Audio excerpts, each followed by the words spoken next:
Solo por la fe y nada más que por la fe. Queridos hermanos, sean bienvenidos un día más a nuestra escuela dominical aquí en la primera iglesia de Concepción.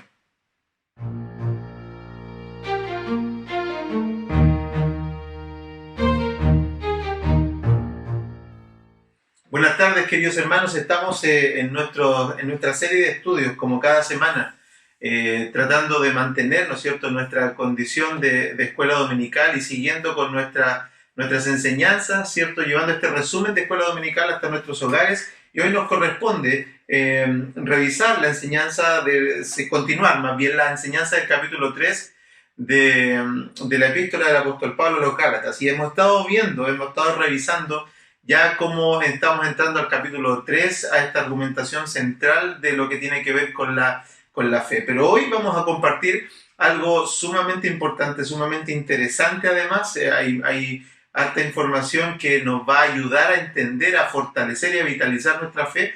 Así es que les quiero animar a que podamos leer juntos la palabra del Señor y luego reflexionar en algunos minutos para que también esto sea de beneficio en cada uno de nuestros hogares. Así que les invito a leer la palabra del Señor. Vamos a leer esta tarde, en este día, del capítulo 3 de Gálatas, el versículo 6 al 14.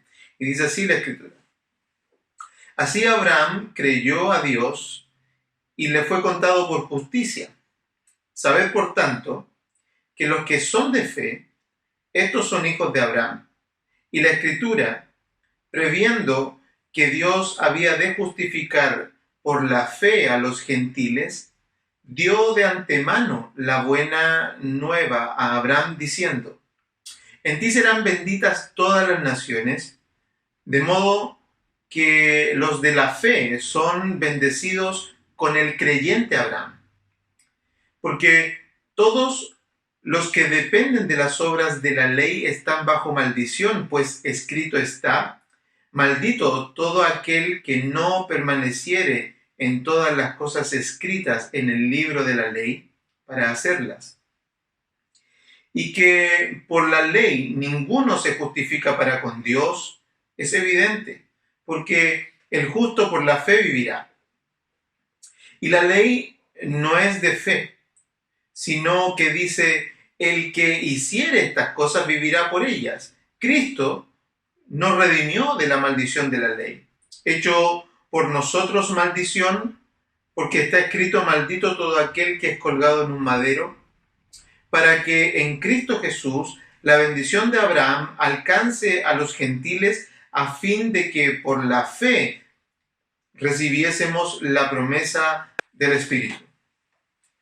Les invito a que oremos. Padre, te damos gracias y queremos pedir tu asistencia, Señor, para venir a tu palabra. Señor, ayúdanos, Señor, para poder a través de ella fortalecer nuestra fe. Ayúdanos a aclarar nuestros pensamientos, Señor. Ayúdanos a traer convicción de salvación, pero también de arrepentimiento a quien lo necesite. Señor mío, ayuda esta tarde, este día, al predicador, y ayuda a todos aquellos que están escuchando esta palabra en sus casas, Señor mío. Te lo agradecemos por Cristo Jesús, nuestro Señor. Amén. Mis hermanos, tenemos hoy una hermosa enseñanza, una enseñanza al estilo de Pablo, cargada de información y de argumentación. Las epístolas son un género literario que tiene como una característica el hecho de que son cartas, pero también son cartas que argumentan ideas. Como el libro de Romanos, como la epístola a los Efesios, que son cartas magnas, diría a mi juicio, junto con la epístola a los Gálatas. A mi juicio son las epístolas que mayoritariamente nos ayudan a nosotros a comprender nuestra posición en Cristo, nuestra fe y nuestra seguridad de salvación. Así es que tenemos hoy en esta clase, en esta lección, que pensar y traer nuestra mente a reflexionar acerca de lo que Pablo está diciendo, y básicamente las ideas son estas que continúan de lo que ya veníamos diciendo en la lección anterior, cuando estábamos tratando esta pregunta o estas preguntas que Pablo hizo repetidamente a a los Gálatas, diciéndole, bueno, ¿por qué fueron salvos? ¿Por las obras de la ley o por las obras de la fe? Y cuando estamos pensando en eso, Pablo entonces en su siguiente punto de argumentación va a acudir a la separación o a la explicación de lo que significa cada uno de estos dos elementos. Es decir, Pablo no es como nosotros a veces ambiguos que dejamos ciertas cosas en el aire cuando predicamos, sino que Pablo lo va a explicar. Y aquí tenemos una explicación hermosísima, contundente, y yo diría al estilo de Pablo como una explicación total, final, de lo que significa la fe, de qué es lo que produce la fe y cómo es que las obras de la ley son imperfectas, pero luego cómo es que Cristo toma estas dos cosas y es el cumplimiento de estas dos cosas y nos ayuda entonces a nosotros hoy, a los que por la fe hemos creído en el Evangelio, a tener seguridad de nuestra salvación. Así es que les invito a que vayamos al texto y empecemos a mirar de qué se trata esta enseñanza. Pablo nos va a referir básicamente al origen del problema en términos del razonamiento que los judaizantes tenían. Recuerden siempre en todos estos capítulos, en los capítulos que vamos a ver de Gálatas, que aquí la tensión está entre las dos cosas, y hoy estamos entre dos cosas. Y hoy estamos viendo la primera, que es la tensión con el legalismo, con el aspecto de poner en las personas ciertas regulaciones que pudieran ser garantes o avales de su seguridad de salvación. Entonces tenemos el libertinaje por un lado, que todavía no lo tratamos, ¿no es cierto?, de fondo, pero tenemos el libertinaje por un lado, que es decir, las personas que se creen libres, ¿no es cierto?, a partir de tener cierta convicción de que son salvos y entonces pueden darse a lo que quieran, y tenemos otros que dicen, no, la cosa no es tan simple, aquí hay que hacer para ser salvo, aquí hay que comportarse de cierta manera, aquí hay que hacer ciertas cosas para tener una calidad o una seguridad de salvación. Pablo está argumentando sobre todas estas cosas, y ahora lo que nos está mostrando es poniendo foco en este aspecto del pensamiento en los judíos judaizantes, por supuesto, respecto a la salvación. Y esto no debemos tratar nosotros de demonizar de inmediato a los judaizantes, sino que tratemos de comprender la lógica, porque eso nos va a ayudar a nosotros a fortalecer nuestra fe. Venir simplemente a tirarles piedras a ellos y decir, mira, la ley es mala, la ley y todo lo que tenga que ver con la ley es malo, para personas que están acostumbradas y que han escuchado toda su vida eso, y por lo tanto probablemente están repitiendo eso mismo en este minuto, es de alguna manera un poco agresivo, si es que lo queremos ver. Sin embargo, Pablo lo que está haciendo es seguir su lógica para poder explicarles, y para definitivamente la mejor manera a veces de descubrir el error, no como para ganar una batalla, sino como para alcanzar, ¿no es cierto?, a la otra persona que está en el error, es seguir su lógica y ver hasta dónde esa lógica es capaz de ser firme y constante. Es una muy buena manera de argumentar esto. Es una muy buena manera de conversar, seguir la línea de pensamiento de las personas. ¿Por qué? Porque básicamente nosotros los que creemos en Cristo, los que creemos en la Biblia, ¿no es cierto?, como un libro inspirado por Dios, infalible e inerrante, seguir cualquier lógica de pensamiento que no esté en la Escritura va a llegar a un punto donde se va a caer. Va a llegar a un punto donde no va a poder avanzar, donde no va a tener consistencia, donde va a dejar de ser sólido, y entonces la Escritura se puede levantar como la respuesta a ese vacío que van a dejar los argumentos de las personas. Esa es la razón por la que Pablo está haciendo esto. Nosotros debemos salir de cierta lógica de querer ganar discusiones, sino lo que queremos hacer con esto es alcanzar a personas, es decir, alcanzar a otros creyentes, a otras personas, para que puedan ser creyentes en el puro evangelio, en la sola gracia. Y Pablo está haciendo esto. Entonces, en la lógica de los judaizantes está la lógica del pacto, la lógica que dice de Génesis, ¿no es cierto?, que viene de Génesis de Génesis 12:3, cuando el Señor llama a Abraham, cuando Él lo llama, ¿no es cierto?, para hacer de él una nación grande, el Señor le da a él un pacto, hace con Abraham un pacto.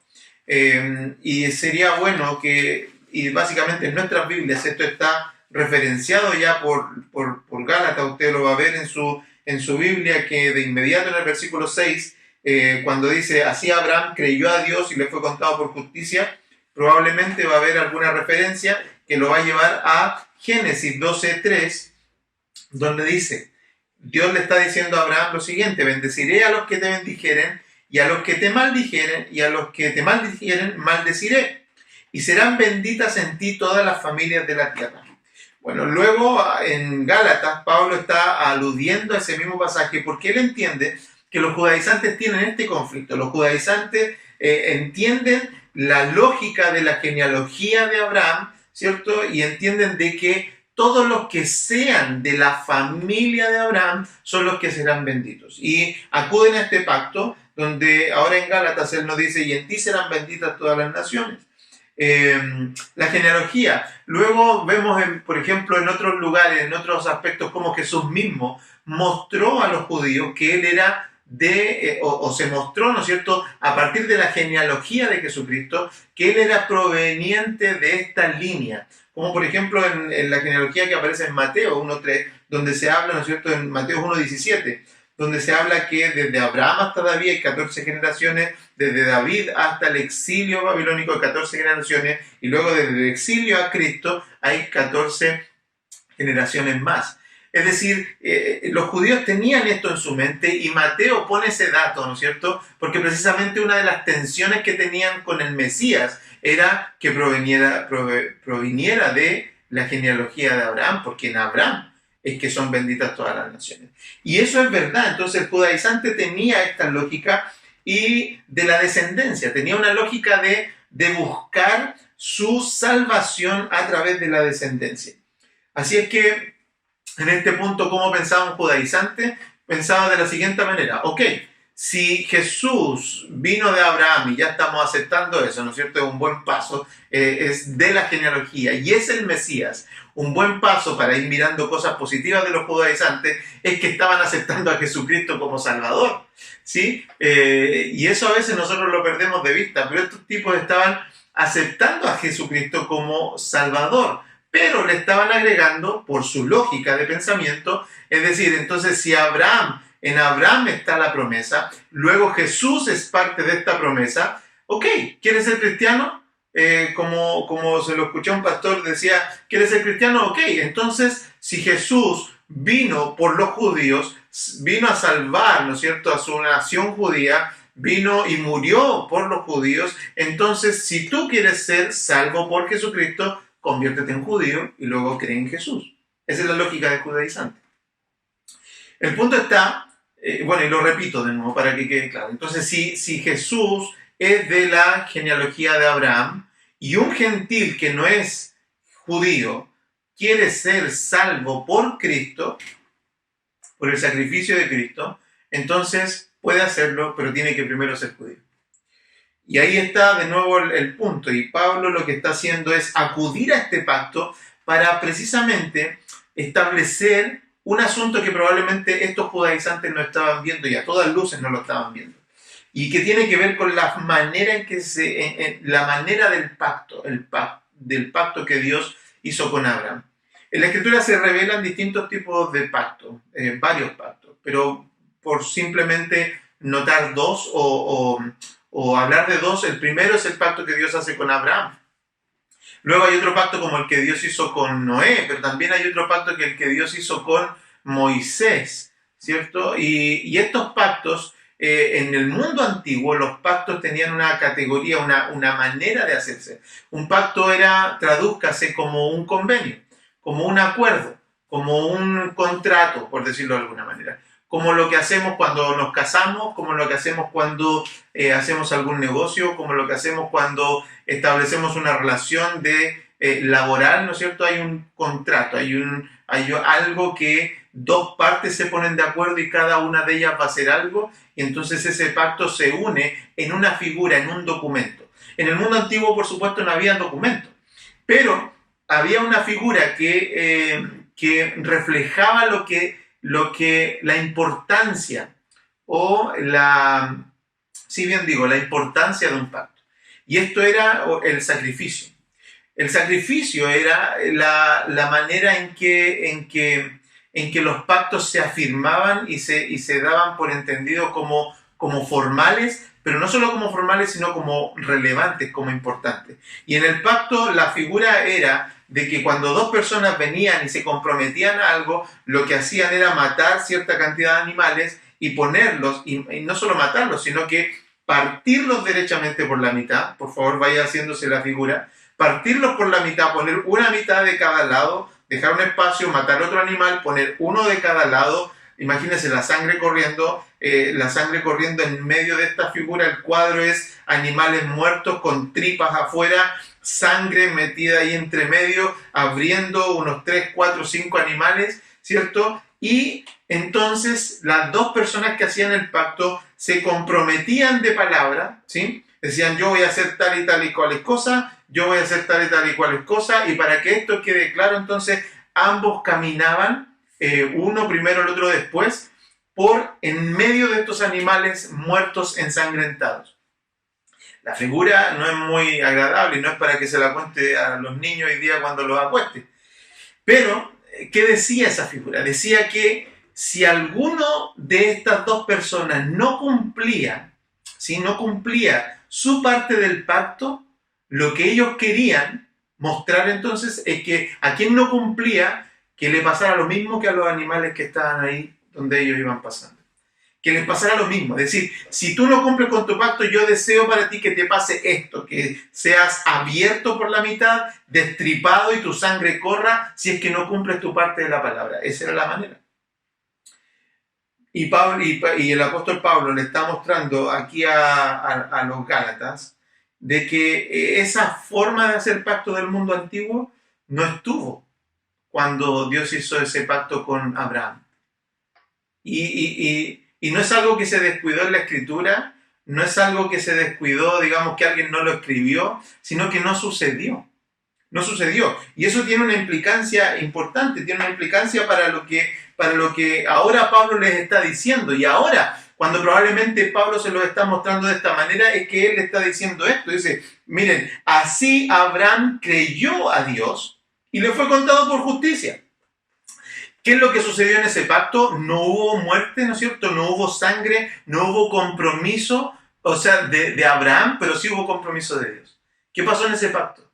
Que el pacto se sostiene porque precisamente el único que hizo compromiso en ese pacto fue Dios y no Abraham. A eso nosotros le llamamos un pacto unilateral, distinto al pacto que Dios hizo con Moisés, porque cuando Dios hizo un pacto con Moisés, que fue un pacto no derechamente de salvación, pero sí de protección y de prosperidad, o sea, donde tú vayas, Moisés, si ustedes siguen mi ley, recuerden las leyes que Dios le dio y que luego se repiten en Deuteronomio, le dice, mire, si ustedes siguen mi ley, siguen la ley, ustedes van a ser benditos, van a ser prosperados, van a ser guardados, nadie les podrá hacer frente, todo el mundo les va a temer, si ustedes me obedecen, yo los bendigo.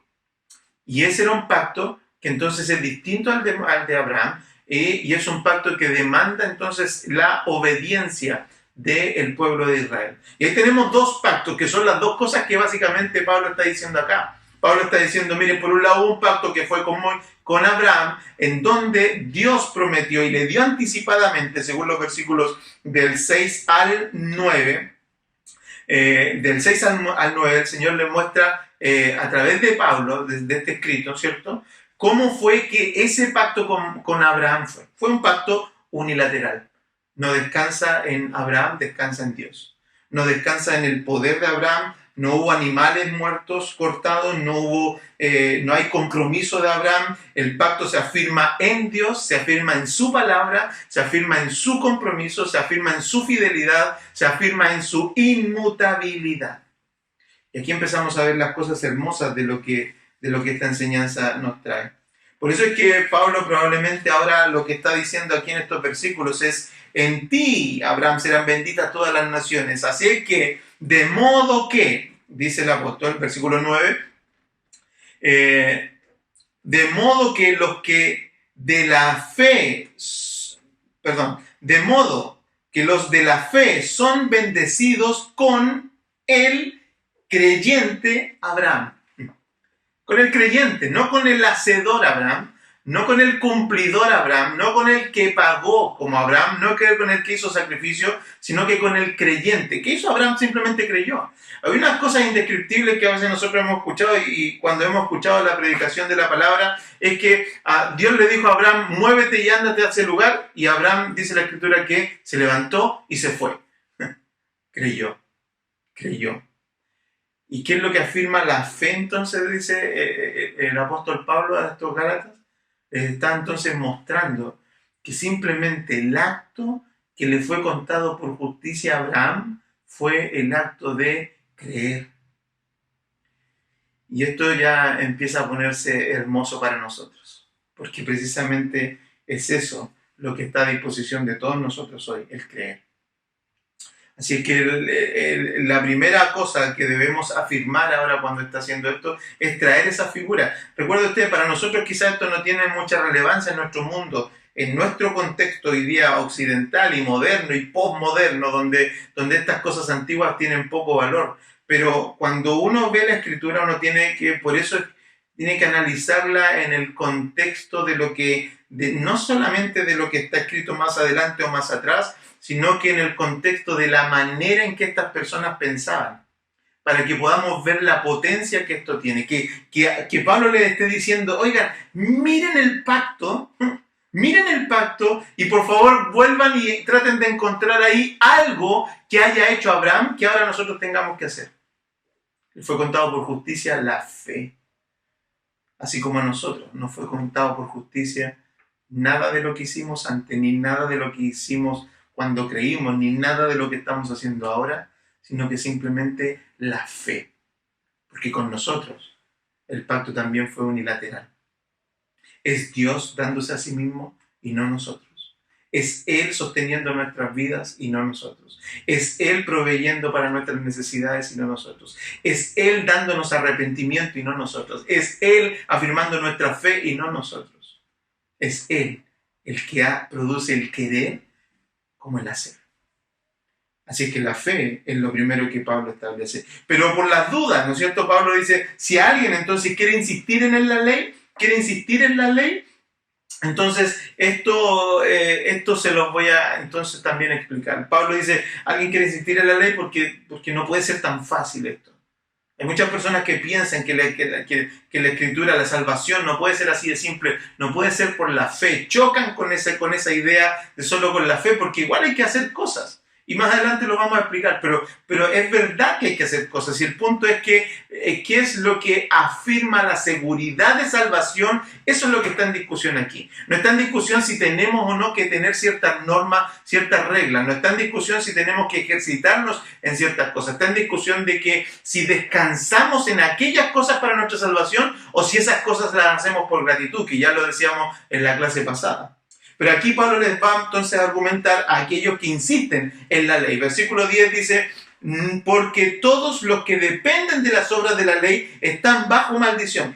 Y aquí esto está lleno de escritura del Antiguo Testamento. Esto sírvanos como un comentario también para nosotros, para entender la mecánica con la que, o la lógica con la que se predica la palabra. La palabra se predica afirmándose en la palabra. Y aquí vemos un ejemplo muy claro de que casi todos los versículos que están aquí están apoyados en algo del Antiguo Testamento. Entonces la palabra se predica y se reafirma por la misma palabra. Aquí vemos los ejemplos. Porque todos los que dependen de las obras de la ley están bajo maldición, pues escrito está, maldito. ¿Se dan cuenta? Escrito está, maldito todo aquel que no permaneciere en las cosas escritas en el libro de la ley para hacerlas. Ahí hay una referencia y probablemente esa referencia, si usted mira sus Biblias para ayudar también a usarlas, entonces esa referencia que está en el D dice Deuteronomio 27, 27-26. Y vamos a ver cómo es que la Biblia se avala o se respalda a ella misma. Y cómo es que los predicadores de todo el tiempo siempre han hecho esto. Siempre han ido a la Escritura para resolver sus problemas, para resolver sus conflictos o para reafirmar sus ideas. Entonces tenemos Deuteronomio 27, 26. Y dice así, Deuteronomio 27. Maldito el que no confirmara las palabras de esta ley para hacerlas. Y dirá todo el pueblo, amén. ¿Qué pasó en ese momento? Que luego de la repetición, usted sabe que Deuteronomio es la repetición de la ley. Todo el pueblo la escuchó completa y todo el pueblo tuvo que decir amén. Fue su parte del compromiso. O sea, lo que estábamos hablando recién acerca de los pactos. En este pacto, el pueblo tuvo que decir amén. Van a hacer todas las cosas de la ley y yo los voy a bendecir. Van a estar bajo mi amparo si hacen todo lo de la ley. Van a decir amén. Y si no lo hicieren, van a ser malditos. Son palabras de Dios. ¿Sí? ¿Por qué? ¿Por qué van a ser malditos? La respuesta está en el versículo siguiente. Porque en verdad, ¿quién podría, de todas esas leyes que son cerca de 613, se cuenta que podrían hacerlas? Ninguno. La demanda para ser bendecidos era cumplir toda la ley. Toda. No una vez, de continuo. No una vez al día, todo el día. No una vez al mes y una vez al año, como nosotros lo hacemos cuando a veces hacemos ciertos ritos en ciertas semanas o cuando tenemos ciertas costumbres evangélicas cada cierto tiempo. Aquí era todo el tiempo, y ninguna persona podía. Porque quien no vive por ella será maldito, entonces, según Deuteronomio 27-26. Y aquí es donde quiero dejar eso ahí porque creo que tenemos suficiente carga con esto y quiero, o más bien no carga, sino que creo que está totalmente argumentado por los mismos versículos del 10 al 12 y simplemente los leo. Y el que por la ley ninguno se justifica para con Dios. Es evidente, porque el justo por la fe vivirá. De nuevo, otra referencia, y ahora en este caso es Habacuc 2:4. Dice, el justo por la fe vivirá. Y la ley no es de fe, sino que dice, el que hiciere estas cosas vivirá por ellas. ¿Se dan cuenta? Pablo está haciendo la clara división. Una cosa es fe, otra cosa es obra. Si quieres vivir por la ley, ok, vive por la ley, pero vas a ser maldito. ¿Por qué? Porque no las vas a poder cumplir todas. No es la manera. Para ser bendecido bajo la ley, tenías que ser igual a Dios. Perfecto. Y no podemos. Entonces es justo que, no es justo, sino que más bien es claro de que la única salida es la fe. Y ahora viene lo hermoso y viene, digamos, estas palabras que creo que son más bien el intento de recuperación, porque hasta aquí Pablo lo que está haciendo es dejar en evidencia la calamidad del pensamiento que hay de hacer las cosas o ser salvo o tratar de justificarse por las obras de la ley, tratar de decirle a Dios, Señor, mira, o tratar de ir a negociar con Dios algo por la ley queda en evidencia de que es absolutamente ineficiente, inoperante, es imposible. Pero Pablo en su lógica no quiere humillar a las personas, sino que quiere salvarlos, rescatarlos. Y ahora aparece esta frase que es maravillosa en todo el Evangelio. Pero Cristo, hermano. Cristo aparece en la escena cuando estamos viendo que la cosa no está resultando. Cristo aparece en la escena de los que fracasan. Cristo aparece en la escena de los que están sumidos en la tragedia, en la miseria. Cristo aparece de los que son malditos derechamente. Cristo aparece en la vida de nosotros los pobres para decirnos lo siguiente: pero Cristo nos redimió de la maldición de la ley, hecho por nosotros maldición, porque está escrito, maldito todo aquel que es colgado en un madero, para que en Cristo Jesús la bendición de Abraham alcanzase a los gentiles, a fin de que por la fe recibiésemos las promesas del Espíritu. Cristo es el asunto, Cristo es quien nos redime, Cristo es quien nos sustituyó. Hermano, y esto es importante que lo pensemos un poquito, porque fíjense, el asunto es, Cristo nos sustituyó, es nuestro sustituto, no nos eximió. Y esta es una cosa muy clave. Y es el hecho de que cuando Cristo aparece en la escena, Cristo no aparece como un papá benevolente, un papá malcriador que dice, ok, ya no, pero no le hagan nada. eximámoslo de esta responsabilidad, eximamos a este pueblito que yo voy a amar, a estos pequeños, a estos que no son nada, a estos que yo los veo a veces cuando oran y dicen, no, somos menos que la nada, y solamente por ti, Señor, y somos polvo, y nos humillamos. ¿Se ha dado cuenta cuando a veces oramos nosotros y nos tiramos al suelo? Señor, soy una rata, soy una basura, cosas que son verdad, sí, pero nos humillamos como que si esa humillación, esa exacerbada humillación, que más bien es genuina humillación, ¿sí? Pero como que si esa humillación incluso nos sirviera para decir, mira, Señor, yo soy una rata y por eso necesito que me bendiga. Algunas personas usan la humillación como un elemento también de transar con Dios. Diciéndole, Señor, mira, yo no soy nada. Tú tienes que ayudarme. Señor, yo no soy nada, por favor, tú tienes que ayudarme. Hermanos, eso es peligroso.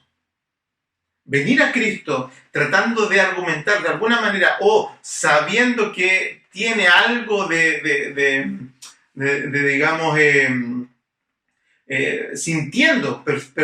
sintiendo que tenemos algo de derecho o sintiéndonos tan basura que por medio de sentirnos lo último de la tierra, con eso venir a argumentar al Señor para transar con Él, es decir, que estamos queriendo con Él negociar en ambos casos, que incluso la miseria la tiene que ver Dios como una cosa, como un justificativo para ayudarnos, es tratar de negociar con Dios, y eso es peligroso. El hecho es que es verdad que Cristo nos sustituyó, no nos eximió. Dios no dijo, mira, este es muy pobre, entonces no le cobren. Este dijo, no, pero es que mira, no tiene nada, no le pidamos. No nos eximió, nos sustituyó. Y eso quiere decir que Él pagó, Él se hizo hombre, ¿cierto? Y Él pagó por nuestros pecados. Ahora, aquí hay una cuestión que es hermosa de ver, porque Cristo vivió completamente en la ley mientras vivió. Esa es una cosa que debemos afirmar. Sí. ¿Pecó Dios? Nunca. Nunca. Sin embargo, murió como pecador. Y entonces vemos estas dos cosas que Pablo está diciendo cumplidas en Cristo. Porque Cristo Jesús fue perfecto, el perfecto Cordero, el inmolado, el que no pecó, fue el inmaculado, perdón, fue el que no pecó, fue el hombre perfecto, el hombre que hizo todo cuanto el Padre le exigió. Lo hizo todo. Sin embargo, murió como un maldito, como un común de los pecadores como tú y como yo. ¿Te das cuenta? ¿Te das cuenta cómo funciona en Cristo? Que Él murió, ¿no es cierto? Fue quebrantado como que hubiera sido un pecador más como nosotros, sin embargo vivió perfectamente. Y Pablo le está mostrando esta realidad a los gálatas y a los judaizantes, por cierto. Cristo apareció y vivió en perfección y murió como un maldito. Bueno, ¿por qué lo quieren medir? ¿Por la ley? Ok, vivió perfecto. Vivió perfecto. ¿Quieres abrazar a Jesucristo por la ley? Entonces vive como Él. Pero Él vivió perfecto. Pero Cristo además murió por nuestros pecados. Entonces ahora la razón es esta. Para que en Cristo la bendición de Abraham alcanzara a los gentiles, a fin de que por la fe recibiéramos la promesa. Así es que ahora tenemos esta entrada, tenemos esta aclaración de Pablo que nos dice, mira, a Abraham se le dio una promesa anticipada de lo que Cristo iba a hacer, que íbamos a ser recibidos simplemente por la fe. Quien quiera vivir por la ley tiene que entender que está bajo maldición porque no puede vivir por la ley. Y Pablo es alguien que no está hablando de teoría, él era experto en la ley. Y él era hacedor de la ley y él sabe que no le alcanzaba para justificarse. Si había alguien que podría haberse justificado por la ley, era Pablo, pero Pablo no le alcanzó su moralidad, no le alcanzó su rigurosidad en la ley. Cristo le fue suficiente. Y Cristo ahora me está diciendo, yo viví perfecto, pero morí como un maldito. ¿Para qué? Para que tú puedas entender y yo podamos entender de que nuestra fe es simplemente un acto de gracia por el cual hoy podemos decir, Él es suficiente para nosotros. Ahora, aquí antes de terminar, esto no quiere decir, por supuesto, que entonces nada de lo que nosotros hacemos entonces nos podría ser exigido. Es decir, que no tenemos necesidad de cumplir con ninguna ley. Sería como que Amalia o Felipe llegaran un día a la mesa mientras estamos haciendo devocional y me dijeran: papá, hoy día no vamos a hacer la cama, hoy día no vamos a hacer tarea y hoy día no vamos a hacer no sé qué, no vamos a recoger las mesas, las tazas. Y yo le preguntara: ¿por qué? No, porque es por gracia, no por obra. No, está mal entendiendo el asunto. No. Nos paramos y hay que hacer tarea, hay que ordenar la mesa, hay que hacer las camas, hay que hacer todo eso que hay que hacer. ¿Por qué? No porque eso nos salve, sino porque eso me muestra gratitud de tu parte. Me muestra que me amas como padre. Me muestra que me aprecian mi sacrificio. Aprecian estos niños mi sacrificio, lo que yo hago por ellos, lo que hacemos con su mamá, lo que hacemos para que la casa se mantenga bien, el amor que les damos, la provisión que les damos, la protección que les damos. Ellos hacen esas cosas a pesar de que yo no necesito que hagan eso. No me aporta más valor, sino que es un entrenamiento para ellos mismos. Es un entrenamiento. Cuando nosotros hacemos las cosas hacemos por dos cosas: porque nosotros necesitamos ser entrenados y porque eso muestra gratitud hacia nuestro Padre proveedor, protector, amoroso, misericordioso, paciente, amante de sus hijos. ¿Se dan cuenta? ¿Se dan cuenta lo distinto que es ver la salvación por gracia? Y ahora, para terminar en esta lección, ¿qué hacemos con todo esto? ¿Qué hacemos con esta salvación por fe? ¿Cómo debiera esto ayudarnos a nosotros, a los creyentes y a los no creyentes? A los creyentes primero. Creo que esto nos debe ayudar, hermanos, porque si tú entendías lo que era la salvación, digamos, y ahora te lo estás recordando, esto debería en este tiempo de tanta dificultad que estamos viendo, donde está empezando el pic probablemente de los contagios en nuestro país, donde estamos viendo que ya personas que empiezan a ser cada vez más cercanas a nosotros se están contagiando, cómo es que nosotros mismos estamos más expuestos. Debemos entonces entender de que la salvación por fe es algo que nosotros debiera fortalecer nuestra vida de piedad, fortalecer el hecho de que estamos en Cristo y que estamos seguros, que no dependió de ti, que no dependió antes, no depende ahora ni dependerá de mañana. Tú estás en Cristo y eso debiera fortalecer tu fe. Eso debiera establecerte a ti como una familia que está confiada, que sabe que aunque la tierra se conmueva completa, Dios estará contigo. Aquí, en el hospital o en el cielo. Pero Dios estará contigo, hermano. Y si todavía estás gustando la gracia de Dios, eso debiera entonces también provocar una dinamización de nuestra oración, una vitalidad en nuestra manera de orar. No orar como un miserable, orar como alguien que, por cierto, ha sido un miserable, es un miserable porque no tiene obras piadosas justas que presentar a Dios, pero ahora por gracia, tú puedes orar diciendo, por ejemplo: Señor, gracias, porque ahora veo que tú eres estable, que tú eres firme, que tú eres paciente, que eres consistente y que solo por ti estoy en salvación. Y me mantengo ahí y voy al cielo. Y nada me apartará de ti. ¿Por qué? Porque primero no hiciste tú ni un compromiso.